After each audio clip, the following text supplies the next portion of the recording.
Boa noite a todos. Boa noite a todos que nos assistem pelo Facebook, pela internet. Estamos iniciando mais uma semana do caminho.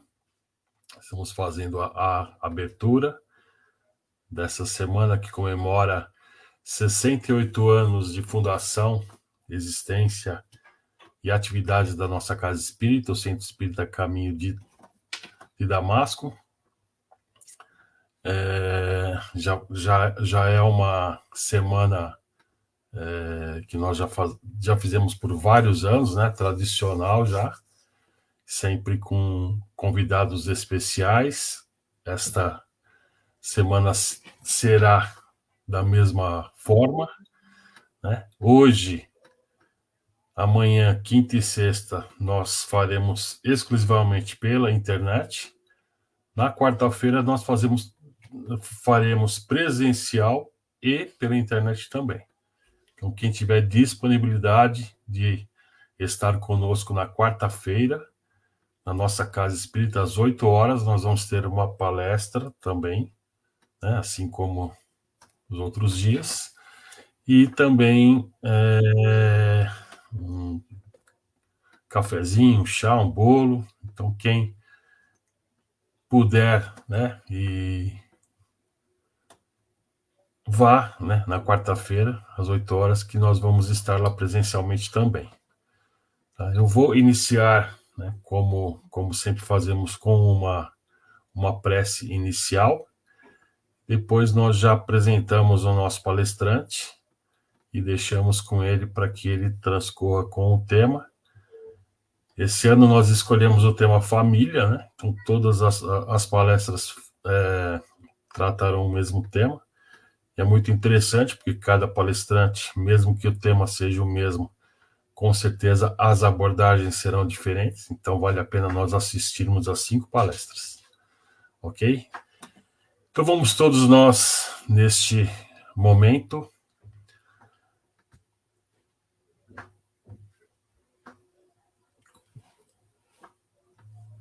com a mesma sintonia,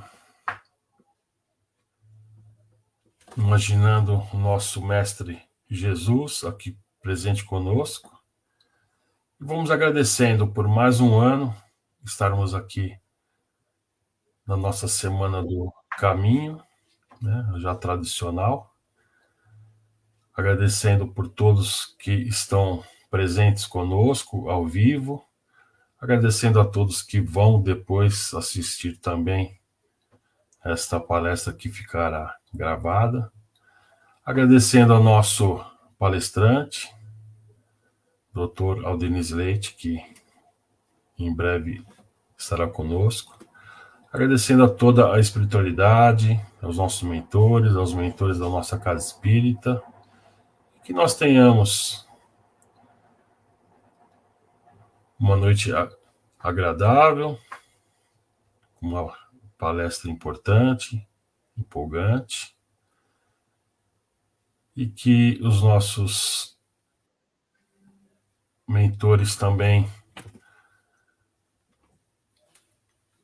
iluminem o nosso palestrante e que ele faça realmente uma boa palestra, como sempre faz. Assim seja, graças a Deus, graças a Jesus. Então vamos apresentar, né, o Dr. Aldenis Leite, que está entrando. Bem-vindo, doutor. Muito obrigado, boa noite. Prazer estar aqui com vocês. É um prazer também tê-lo aqui sempre. Agradecemos pela aceite do convite, o senhor sempre está conosco por vários anos já. E então, doutor Aldenis, inclusive, dispensa, né, apresentações, porque ele já é o nosso parceiro, aí, nosso convidado e sempre está conosco. Então, doutor Aldenis, uma boa palestra. Daqui em diante é com o senhor. Obrigado. Muito obrigado, Reginaldo. Queridas amigas, queridos amigos, que Jesus nos envolva na sua paz e na sua luz. O tema família, sem dúvida, eu considero um dos mais importantes para que estudemos de uma forma muito criteriosa. Isso porque a família, como sendo a célula da sociedade, representa como os próprios espíritos da codificação e também outros espíritos de escola que vieram posteriormente elucidar a respeito da vida espiritual e da experiência terrena pela qual todos nós passamos. Estes espíritos declararam que a família e o lar representam o cadinho redentor das almas que novamente se conectam para auxiliarem-se mutuamente, desenvolvendo-se ao longo da jornada na direção de Deus. Isso quer dizer que, quando a família se compromete, quando a família se desestabiliza, é muito difícil o indivíduo permanecer saudável. Estudos muito cuidadosos mostram que aproximadamente 40% da população mundial padece de um determinado transtorno mental. Normalmente, depressão, em torno de aproximadamente 18% na população mundial, no que diz respeito à prevalência. Ansiedade, cerca de 29% da população. Portanto, a cifra de pessoas que têm predisposição ou se encontram em uma condição dolorosa, seja depressiva, seja ansiosa, sobretudo, desse número populacional, aproximadamente metade dele está ligado a um comprometimento ou desestabilização da família. Então dá para perceber a gravidade do tema, a seriedade com que devemos tratar esse tema. A criatura humana, desde sempre, herdou do reino animal aquilo que nós conhecemos como instinto gregário.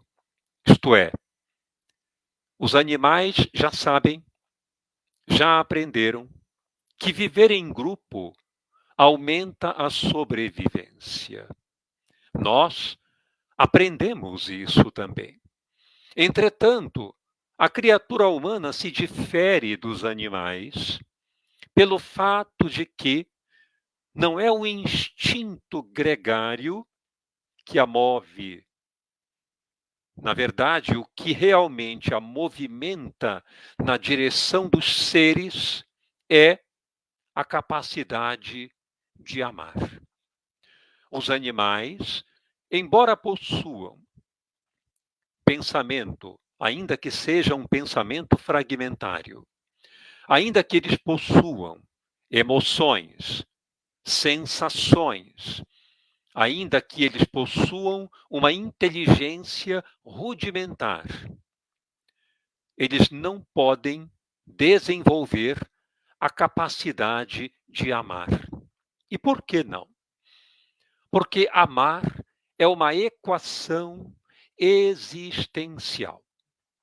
Amar significa tomar o sentimento de amor que a vida nos infundiu, sendo a vida o próprio Criador, somado a um patrimônio que é unicamente inerente à espécie humana e que nós podemos chamar de sentido existencial.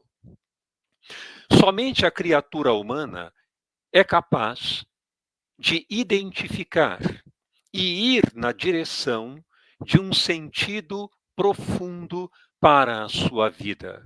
Portanto, quando nós tomamos o amor, esse sentimento universal, que tudo faz crescer, que tudo desenvolve, e somamos ao direcionamento inteligente que damos, entra aí a capacidade de amar.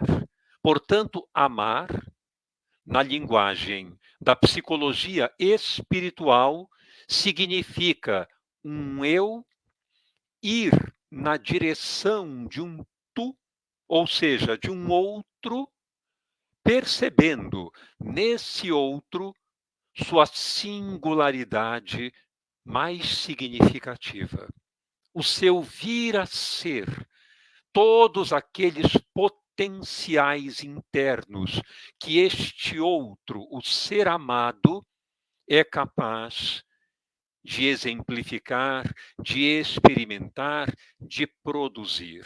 Isto significa amar.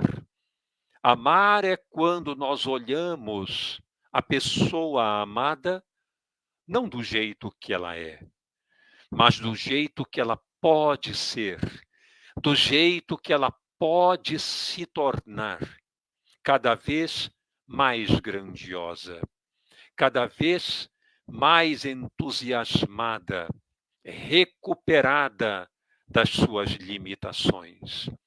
Essa é a capacidade de amar. E somente a criatura humana consegue alcançar esse mistério de amar, de se conectar com outro ser humano de uma forma sagrada.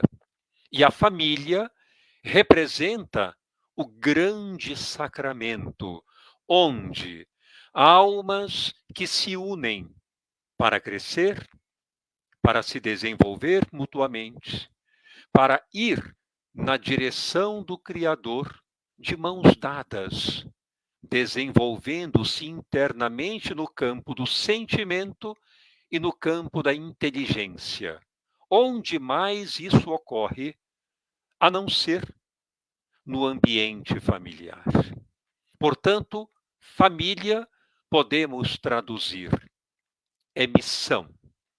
Se formos consultar os dicionários, como por exemplo o dicionário Roatsi, ali está escrito que família é um núcleo social, onde pessoas se unem por laços afetivos, por afinidade, a fim de promoverem desenvolvimento mútuo.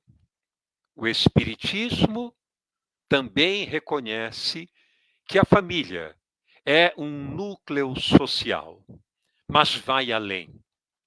São espíritos imortais que muitas vezes se conhecem de outras eras, de outras experiências encarnatórias e, em maior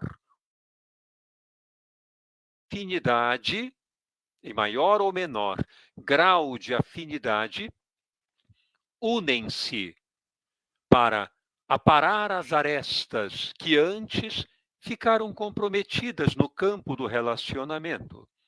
E também, através da fraternidade, da solidariedade, da troca de afeição, de carinho, de singularidade individual de cada um, promover o crescimento desse clã. Isto é que representa a família. Curiosamente, temos visto em todo o planeta um grave comprometimento da esfera familiar. Sem dúvida, todos nós temos acesso a esse grave comprometimento da esfera familiar.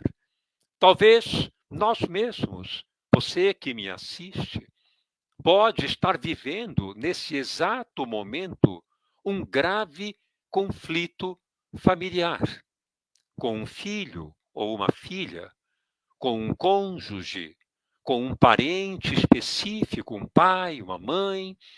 Pode ali estar havendo um grave comprometimento da esfera familiar. E a proposta que eu quero trazer aqui hoje é que juntos meditemos a respeito de como tomar uma posição diante desse grave conflito. Como lidar com os conflitos familiares? Que estratégias nós devemos adotar para minimizar os problemas no ambiente doméstico e desenvolvermos muito mais harmonia, companheirismo, paciência, tolerância? Como devemos lidar com esses conflitos? Ora, vamos meditar um pouco sobre isso. A psicologia espiritual diz que a criatura humana, por excelência, é um ser que toma decisões a todo momento. E esse conceito que eu estou apresentando é fundamental para a proposta de cura do ambiente familiar. A criatura humana é alguém que toma decisões a todo momento.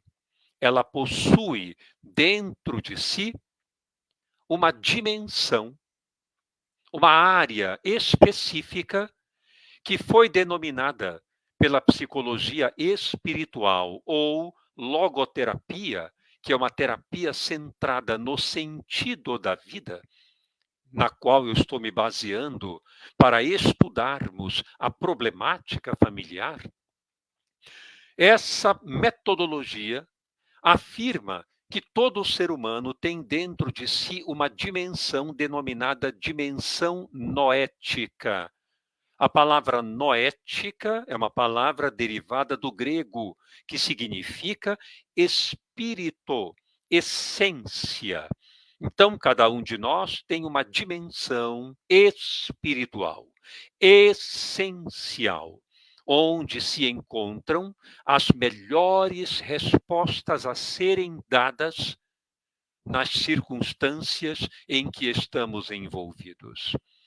É o reino dos valores, é o reino daqueles valores universais que movem as ações, que impulsionam a criatura para a melhor escolha e a melhor tomada de decisão.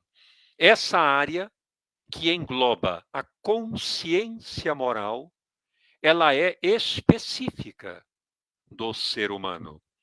Então, isso significa que nós não somos uma função do sistema.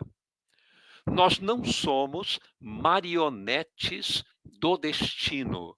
Nós não somos criaturas amplamente condicionadas. O nosso papel no mundo, o nosso papel nessa existência é sobrepujar condicionamentos. Condicionamentos esses, tanto internos como externos. Condicionamentos ligados ao organismo, condicionamentos ligados ao psiquismo e condicionamentos ligados ao campo social. Esses três fatores, o corpo, a mente e a sociedade, representam painéis de condicionamento, não para nós nos submetermos, mas, se necessário, até mesmo para nós nos opormos a eles. Então, isso significa que nós somos seres que a todo instante tomamos decisões conscientes. E se não somos função do sistema, cabe a nós compreender que cada membro específico tem um papel vital no ambiente da família. Não podemos, de maneira alguma, exercer a justificativa de que somos vítimas do meio, como muitas vezes acontece. O grande problema da convivência familiar, que gera desavenças, dissensões, separações e diversos outros âmbitos de problemática, é que geralmente nós nos compreendemos como afetados pelo sistema, quando em verdade nós não somos isso. Nós somos seres independentes que tomam posição firme diante dos acontecimentos, que fazem escolhas em prol de um sentido profundo. E esse sentido não pode ser exclusivamente nós, o nosso benefício, as nossas prerrogativas, os nossos interesses. Não. O sentido da vida, ele não está em nós, ele está no mundo, nas pessoas para quem devemos nos dirigir e auxiliar, cooperar, soerguer. É para isso que nós estamos no mundo. Isso mostra que, em vez de sermos uma função do sistema, na verdade, todos nós somos agentes responsáveis no ambiente doméstico e também na sociedade, no mundo em que nós nos encontramos. Não somos vítimas de um destino, somos agentes incondicionados, totalmente prontos para fazer mudanças importantes em nome do bem comum. Ora, se nós pegarmos esse conceito e levarmos para o ambiente familiar, vamos compreender o papel da nossa responsabilidade particular nesse setor, nesse ambiente. E o que significa ser responsável? Ser responsável significa responder aos questionamentos que a vida nos envia. Ora, a família é um questionamento da vida. A família é uma missão, é um território, é algo que nos é dado para um grande cultivo. Portanto, é a vida que nos faz perguntas. Ela é que nos lança a todo momento perguntas e quer de nós respostas. Que respostas vamos dar ali no ambiente familiar para o que está acontecendo? Ora, normalmente, o que nós desejamos é que os familiares mudem, é que os filhos sejam mais obedientes, é que o cônjuge seja mais dócil, menos agressivo, é que nós sejamos agraciados com aquilo de que temos vontade de receber carinhosamente. Esse é o núcleo familiar que normalmente nós almejamos. Mas e qual é o nosso papel? E o que é que nós temos dado para esse ambiente? O que é que nós temos oferecido do nosso conhecimento, do nosso sentimento, das nossas aptidões emocionais e outras formas de aptidão para esse ambiente familiar? Certa vez, um paciente me disse assim durante um atendimento: sabe, doutor Aldenise, eu sinceramente, já não sei mais o que esperar da vida. Eu já não sei mais. Eu fiquei meditando sobre o que ele me disse e logo devolvi a ele. Mas você já se perguntou o que é que a vida está esperando de você? Você já se perguntou o que ela quer que você faça nos diversos setores de que ela se compõe? Será que não há uma tarefa importante para você executar na vida e você ainda não descobriu esse sentido, essa tarefa? Por que que nós temos que esperar da vida?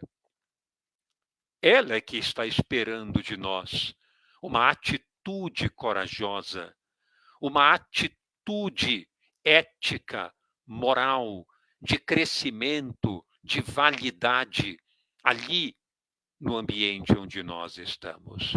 O lar representa, portanto, uma pergunta da vida, um questionamento da vida, uma missão ou uma tarefa que a vida oferece para nós para cuidarmos com zelo, com carinho, com devoção. Então, quer dizer que nós precisamos dar uma resposta para isso. E a resposta tem que ser baseada numa decisão consciente, orientada, independente, acausal. Vou explicar melhor. Toda decisão espiritual, ela é uma decisão acausal. Isto é, não tem causa. Ela tem uma razão futura que nós almejamos que aconteça. Entretanto, ela não possui uma causa que pode ser negociada. Porque se houver negociação, deixa de ser uma decisão espiritual.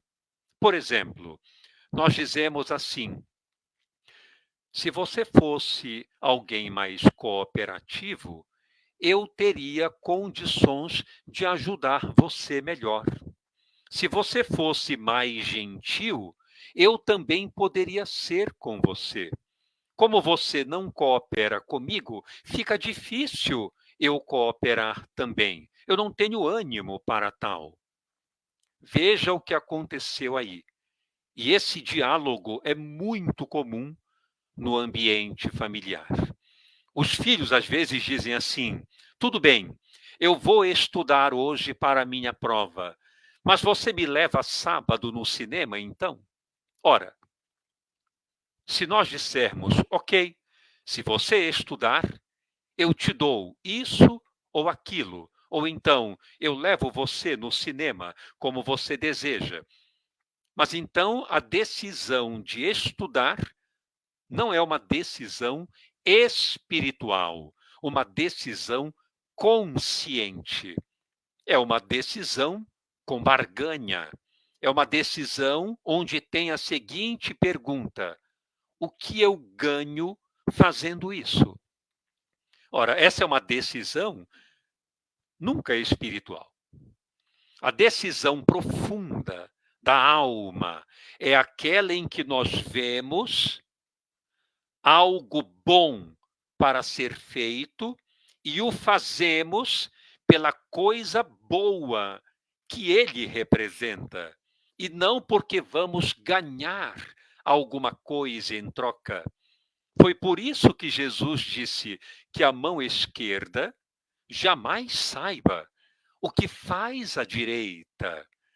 Por quê? Porque toda decisão espiritual, toda decisão humana profunda, ela não pode ter causa. Eu vou fazer isso, mas depois você me dá tal coisa. Isto é troca, isto é barganha, isto não é uma decisão lúcida, humana. Portanto, todos nós, no ambiente doméstico, para termos a saúde deste lugar a que pertencemos, é necessário que tomemos todos decisões conscientes e independentes, que exerçamos um papel de agentes ativos na promoção do bem comum daquele grupo que ali está. Esse é o nosso papel. Se nós formos por um caminho onde todos são culpados e, portanto, todos são ali atuantes na culpa daquela problemática, ou muitas vezes, quando nós colocamos a culpa em um membro específico, enquanto todos somos vítimas deste membro, e nos posicionamos dessa maneira, onde o lar vai chegar? Onde a família vai se estruturar? De maneira alguma. Porque onde todos são culpados, não há responsabilidade. Todos assumem as suas imperfeições e cada um vai para o seu lado de forma individualista e egoísta, cuidar da própria vida. Então não há família. É muito importante entendermos isso. Às vezes nós escutamos na terapia familiar alguém dizendo assim: bom, olha, todos nós somos culpados, todos nós aqui temos problemas. O melhor é cada um, então, reconhecer a sua parcela de culpa e tomar aí as mudanças necessárias. Quando essas mudanças ocorrerão? Provavelmente em nenhum momento. A família continuará periclitando nesse estado de coisas, porque onde há uma culpa coletiva, não há qualquer assunção de responsabilidade individual, não de puxar a culpa para si, não é isso, mas responsabilidade de tomar uma posição frente à mudança necessária. Eu vou dar um exemplo típico. É importante, através da prática dos exemplos, meditarmos a respeito disso. Certa vez, um homem me procurou para um atendimento e disse assim: eu sou alcoolista, eu bebo diariamente. Mas, sinceramente, hoje, pensando bem, disse ele, eu não tenho nenhuma razão para parar de beber. E eu perguntei, por que não? Minha mulher saiu de casa. Não suportou a minha condição. Eu até entendo. Porém, a minha vida praticamente perdeu o sentido. Minha filha, que eu amo tanto, praticamente não para em casa. Ela mora comigo, mas ela chega quando eu estou dormindo e sai quando eu estou dormindo. Ela procura não falar comigo quanto possível. Então a minha esposa não está mais em casa, está na casa de parentes. A minha filha praticamente é uma hóspede dentro da nossa casa. Eu não a vejo, ela não conversa comigo, não me dedica sequer um minuto de atenção. Então eu fico pensando, para que então parar de beber? Vejam que interessante. Estamos aí diante de uma dinâmica familiar bastante problemática. Entretanto, estamos aí também diante de uma acusação coletiva. Aquele homem acusa-se por beber, mas também acusa a esposa por não suportar. E também acusa a filha de não ter nenhum tipo de paciência com ele todos são culpados. Onde esta família chegará para se reerguer, para restabelecer laços ricos de afeição. Dessa forma, provavelmente não conseguirá chegar a lugar algum. E por que não? Porque estas pessoas não estão tomando nenhuma posição ou decisão de forma humana, sólida, concreta, individual, onde a mão esquerda não enxergue aquilo que faz a direita. Então, eu propus para ele: que tal se a rota da estratégia fosse diferente? Primeiro, pelo bem da família e pelo seu próprio bem, como dignidade humana que você tem, você para de beber. Você decide por algo que seja acausal. Sua esposa não está em casa. Sua filha não fala com você. Entretanto, elimine essas causas e coloque uma razão fundamental em nome do amor para o bem da família, como exemplo para os outros, como esforço pessoal em prol da coletividade familiar que lhe pertence. Você para de beber. Toma essa decisão corajosa. A consequência disso provavelmente será: sua esposa, gradativamente, verá os seus esforços. Voltará aos poucos a confiar em você. Sentirá orgulho do seu trabalho em prol da própria dignidade e da manifestação da própria condição humana de renunciar àquela substância. Sua filha, vendo você sóbrio, lúcido, ativo, com novas decisões e estratégias sendo tomadas em prol de si e da família, começará a olhar para você de uma outra maneira e fará perguntas, ficará intrigada, começará a dialogar com você e aos poucos, paulatinamente, sua família começará a retornar.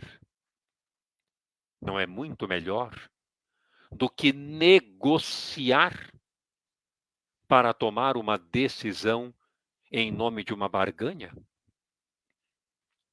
Ele meditou profundamente e tomou uma decisão. Tomou uma decisão corajosa.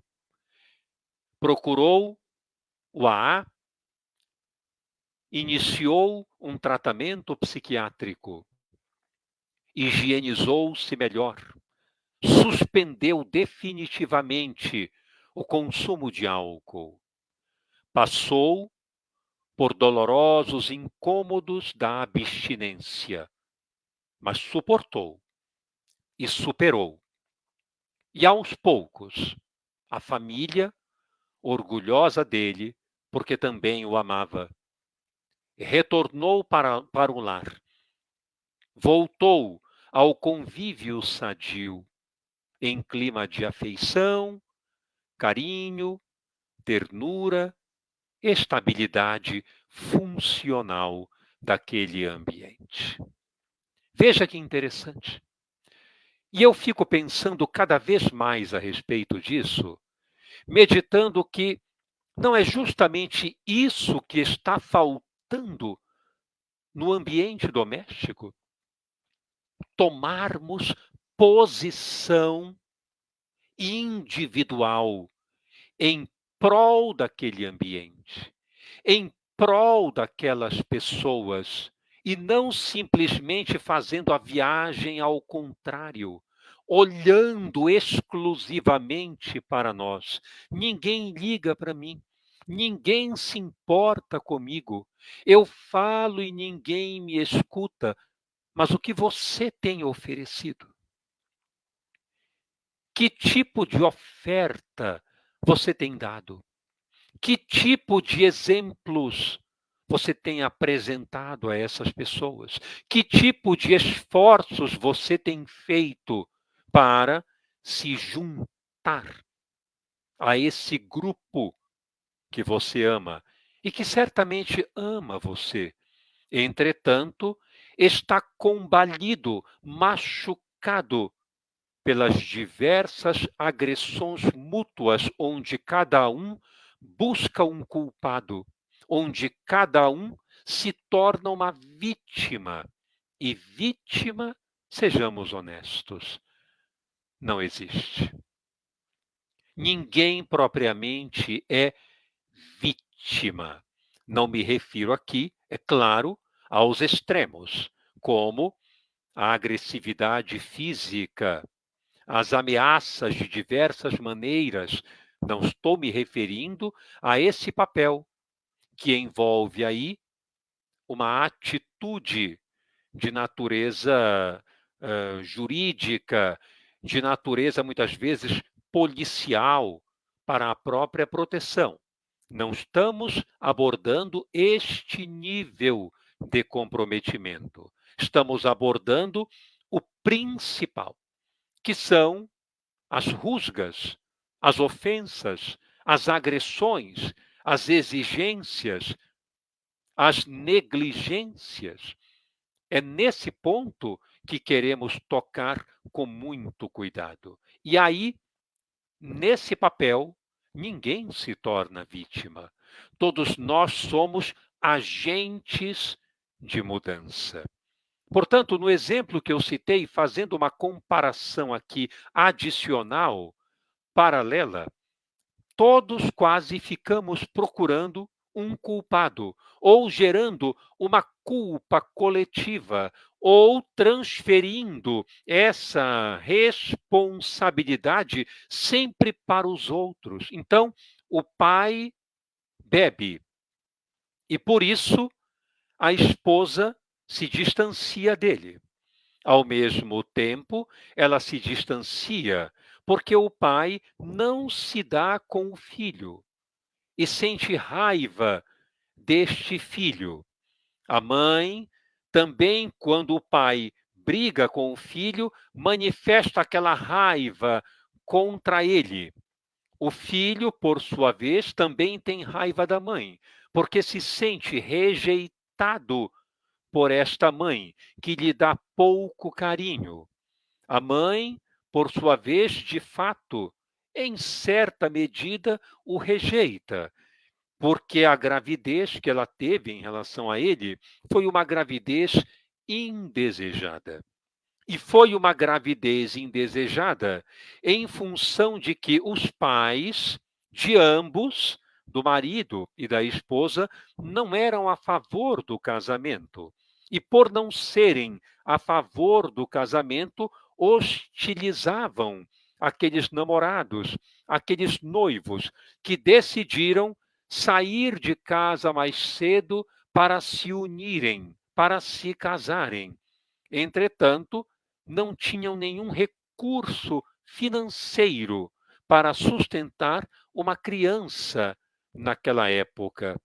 Então, se nós observarmos bem, há uma cadeia, ou seja, uma reação em cadeia de causas justificativas para colocarmos como culpados naquilo que acontece com o nosso infortúnio, com a nossa tristeza, a nossa frustração. E se formos no ambiente familiar, caminhar por este lado, por esta trilha, nunca ou dificilmente chegaremos a algum lugar. É muito importante termos isso em mente. Da mesma maneira, por exemplo, o casamento. Veja que interessante.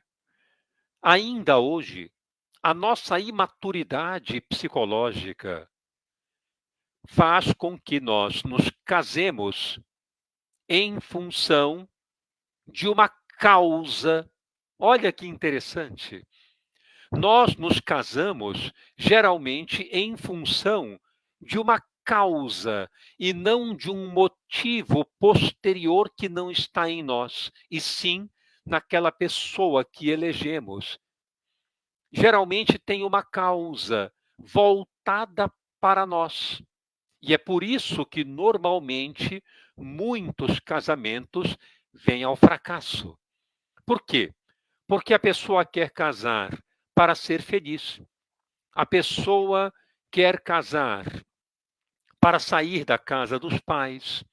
A pessoa quer casar porque considera isso uma facilidade para muitas obtenções que ela planeja ter. Enfim, sempre há uma causa para nós nos casarmos e não um motivo posterior, que é auxiliar no ambiente familiar o desenvolvimento de todos na construção da afetividade, da cooperação, da solidariedade. Casamento também é missão. Eu não estou me referindo aqui, quero deixar claro, que o divórcio é algo que não deveria acontecer. Claro que não estou me referindo a isso. O divórcio é uma lei humana, inteligente, que poupa muitos dissabores. E a doutrina espírita enxerga exatamente o divórcio dessa maneira, como uma lei humana que vem para dirimir, para proteger as criaturas de um mal maior, como a agressividade, as desavenças muito violentas, os desentendimentos atrozes. Então, o divórcio, ele tem um papel importante como lei humana no ambiente social. Porém, veja que interessante. Casamento é uma missão, é uma tarefa. De novo, naquela proposta que eu citei da psicologia espiritual, casamento é uma pergunta que a vida nos oferece. E agora? O que você fará com esta tarefa que eu te dou? Essa é a pergunta da vida. O que você fará com este jardim que eu te dei para cuidar? Aos primeiros sinais de ervas daninhas, queremos abandonar o jardim? Aos primeiros sinais de dificuldade de encontrar um solo rico, queremos abandonar o jardim? É assim que devemos agir? Desse modo, casamento é uma missão, uma tarefa. E às vezes eu escuto na terapia de casal muitos casais, por exemplo, dizerem assim: olha, é muito melhor separar do que viver nesse profundo sofrimento, nessas grandes dificuldades em que nós nos encontramos, porque não conseguimos nos acertar. A grande verdade é essa. Nós não conseguimos nos acertar. Então, separar é melhor. É muito melhor do que viver nessa confusão em que nós nos encontramos, nesse caos. Faz sentido até certo ponto. Entretanto, pense comigo. Não é um discurso muito parecido com aquele que quer cometer o suicídio? Não é um discurso muito parecido? Eu recebo pacientes que pensam em praticar o suicídio e dizem assim: sinceramente, eu não vejo mais razão para estar aqui. É muito sofrimento, é muita agonia. É uma dor no meu peito que eu não sei explicar. É como se desse vontade de arrancar com a mão e eu não consigo. Eu, sinceramente, só vejo uma solução: morrer. Porque talvez assim esse sofrimento acabe de uma vez por todas. Não é o mesmo discurso? Ora, se o suicídio não é a solução, será que o divórcio, aos primeiros percalços da existência de comunhão, é a grande solução? Será que nós não devemos procurar investir, executando dentro de nós o florescimento da afetividade e não simplesmente da superficialidade erótica, sexual, impulsiva, ou o atendimento das nossas próprias necessidades apenas? Será que é só isso que conta? Ou, no casamento, devemos ter um olhar, cada um na sua dimensão de responsabilidade, termos um olhar maduro também para aquilo que o outro precisa receber de nós? Não é aquela mesma pergunta que eu falei? E o que a vida está esperando de você? Em vez de você simplesmente só esperar da vida. A mesma coisa acontece no casamento também. Ora, por que eu devo simplesmente esperar? E o que eu tenho que dar? O que eu tenho que fornecer de mim mesmo? Eu estou dando? Eu estou fornecendo? É uma pergunta que temos que fazer. Eu estou sendo mais renunciante, solidário? Eu estou conseguindo colaborar para um melhor ajustamento desta relação? Ou eu estou esperando que aquela pessoa mude, se altere? O que eu quero que aconteça? Essa pergunta nós temos que fazer.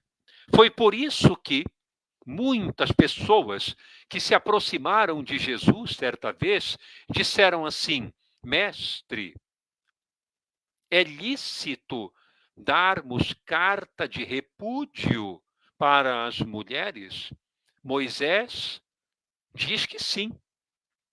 E Jesus, então, faz com muito cuidado uma orientação precípua, importantíssima para aquelas pessoas sobre como lidar com o casamento. E ele diz no final, que é a parte que aqui nos interessa, ele diz: não separeis aquilo que Deus uniu.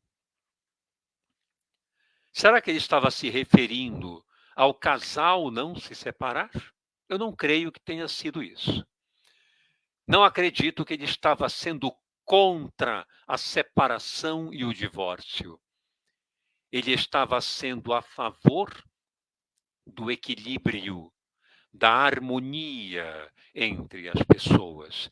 Não separar o que Deus uniu significa não desarmonize o que Deus construiu com perfeita integração e sabedoria, que são os laços afetivos, que representam renúncia, entrega, lealdade, seriedade, dignidade, confiança, todos esses valores presentes nos laços de afetividade. E você já reparou como nós desarmonizamos tudo isso que representa integração afetiva entre as pessoas? Aquilo que Deus organizou, nós bagunçamos, nós tumultuamos, nós chacoalhamos, separamos.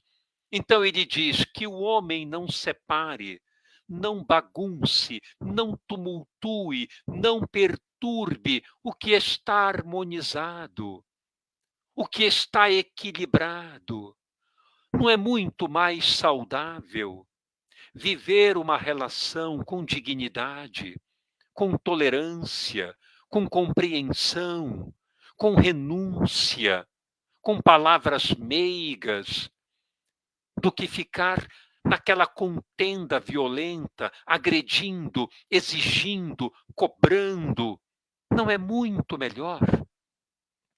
Por que não dar individualmente aquilo que nós sabemos ser importante para o ambiente da relação?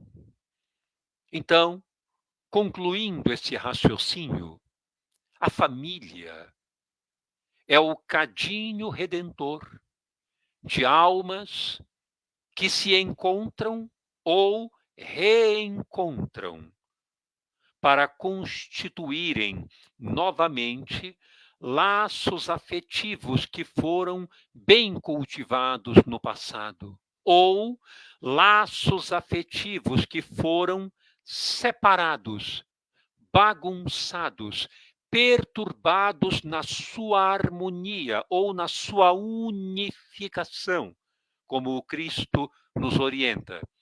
E ali, nesse ambiente doméstico, devem se estabelecer silêncio das ofensas, renúncia, compreensão, afetividade, lealdade, dignidade, ensinando isso para os filhos, como eles devem tomar decisões também conscientes e não barganhadas, a fim de que possam ser agentes no mundo de um ambiente melhor, onde a família se amplia, a família se estende nos laços afetivos com aqueles desconhecidos que são também nossos irmãos em Cristo e em Deus. Meditemos sobre isso. Lembremo-nos de que a vida também espera muito de nós. E a vida se inaugura naquele pequeno clã que nós estabelecemos, cujo nome se dá como família. Muita paz e luz nos nossos corações. Muito obrigado a todos.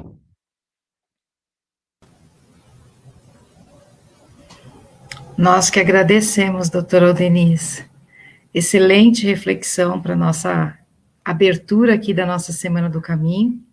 Agradecemos mais uma vez a sua participação, que sempre atende o nosso convite. Muitas pessoas aqui elogiando, dando os parabéns pela palestra. Muito obrigado. Sobre as reflexões que o senhor trouxe, um olhar assim, para a gente realmente meditar sobre a nossa família. Pedimos então agora para o senhor, se o senhor pode fazer a prece de encerramento, para nós encerrarmos esta noite. Por favor. Prazer.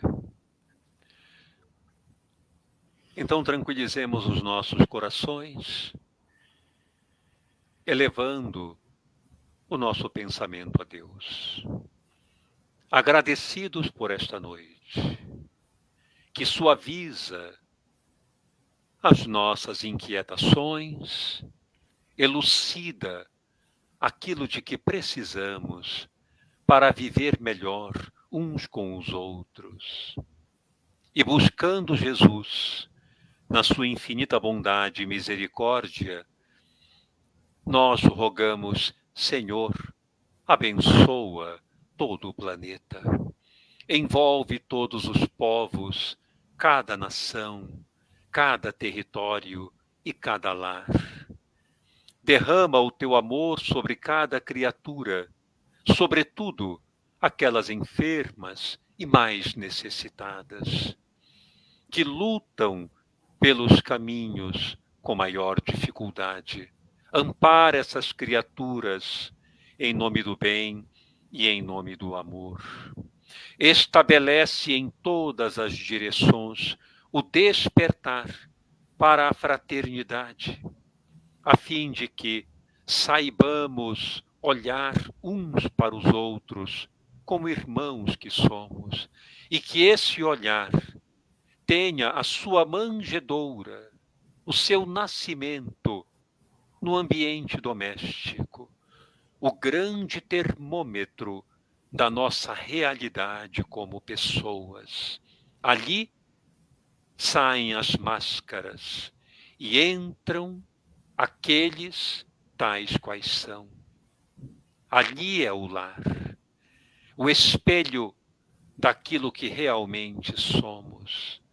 Ajuda-nos, Senhor, a sermos criaturas, sobretudo, que protegem o lar, que amparam o familiar, que perdoam no ambiente doméstico, que desculpam as pequeninas bobagens que nem têm tanta importância, e logo ficamos com ódio, convulsos, revoltados, magoados. Abre os nossos corações para a grande cooperação no ambiente doméstico. Sê conosco, Senhor, hoje e sempre. Que assim seja. Que assim seja, graças a Deus. Então, mais uma vez, agradecemos ao Dr. Aldenis Leite pela participação no nosso primeiro dia da Semana do Caminho. Boa noite a todos, boa noite, Dr. Aldenis, e esperamos por vocês amanhã, no segundo dia da Semana do Caminho. Muito obrigada, boa noite. Eu que agradeço, obrigado.